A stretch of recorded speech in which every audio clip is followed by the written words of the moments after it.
ایک بدو کے دل میں ایک عجیب سی پریشانی تھی جسے وہ حل کرنے کے لیے حضرت عمر فاروق رضی اللہ تعالی عنہ کے پاس لے جانا چاہتا تھا۔ وہ امیر المؤمنین رضی اللہ تعالی عنہ کے دربار کی طرف روانہ ہوا۔ دل میں یہ امید تھی کہ اس کی بیوی کی بدخلقی کا کوئی حل نکل آئے گا۔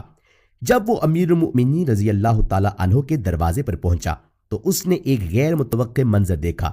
اندر سے حضرت عمر رضی اللہ تعالی عنہ کی زوجہ کی مسلسل آواز آ رہی تھی۔ وہ بولے جا رہی تھی اور حضرت عمر رضی اللہ تعالی عنہ خاموشی سے سنتے جا رہے تھے۔ ان کے چہرے پر نہ کوئی غصہ تھا نہ کوئی رد عمل۔ بدو حیرت میں ڈوب گیا اور وہ سوچنے لگا، یہ کیسے ممکن ہے؟ یہ وہی عمر ہیں جن کی سخت طبیعت اور مردانگی کی دھاک دنیا پر بیٹھی ہے، اور وہ امیر المؤمنین بھی ہیں۔ اس کے دل میں ایک عجیب سی کشمکش ہونے لگی۔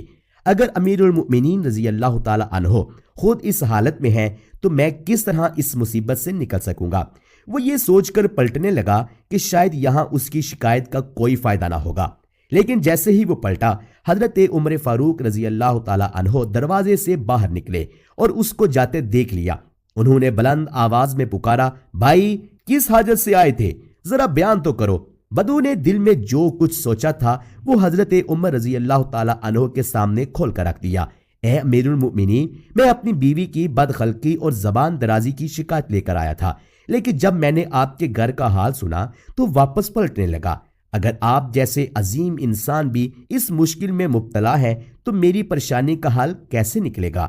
حضرت عمر فاروق رضی اللہ تعالی عنہ کے چہرے پر ایک سکون بھری مسکراہٹ آئی۔ انہوں نے نرمی سے جواب دیا، میرے بھائی، میں اس کی یہ ساری باتیں اس کے ان احسانات کے بدلے برداشت کرتا ہوں جو وہ مجھ پر کرتی ہے۔ وہ میرے لیے کھانا تیار کرتی ہے، روٹی پکاتی ہے، میرے کپڑے دھوتی ہے، میری اولاد کو دودھ پلاتی ہے اور مجھے حرام سے بچاتی ہے۔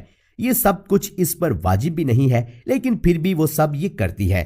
بدو کی آنکھوں میں حیرت تھی۔ امیر المؤمنین، میری بیوی بھی یہ سب کام کرتی ہے، اس نے اعتراف کیا۔ حضرت عمر رضی اللہ تعالی عنہ نے مسکراتے ہوئے فرمایا، تو پھر اس کو برداشت کرو بھائی، کیونکہ یہ تھوڑی سی مدت ہی کی بات ہے، پھر نہ ہم رہیں گے اور نہ وہ۔ بدو کا دل ایک گہرے سکون میں ڈوب گیا۔ وہ جان گیا تھا کہ اس کی شکایت کا حل صبر اور شکر میں ہے۔ حضرت عمر فاروق رضی اللہ تعالی عنہ کی حکمت اور صبر نے اس کے دل کی الجھنوں کو ختم کر دیا تھا۔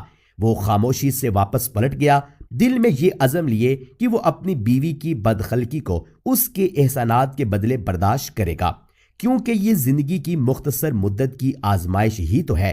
جیسے شہر کی گلیوں میں شور ہوتا ہے لیکن رات کے سناٹے میں وہی گلیاں پرسکون محسوس ہوتی ہیں، ویسے ہی رشتوں میں کبھی کبھی اختلافات کا شور بھی ہوتا ہے، مگر صبر اور حوصلے سے وہی رشتے محبت اور سکون کی باہوں میں لپٹ جاتے ہیں۔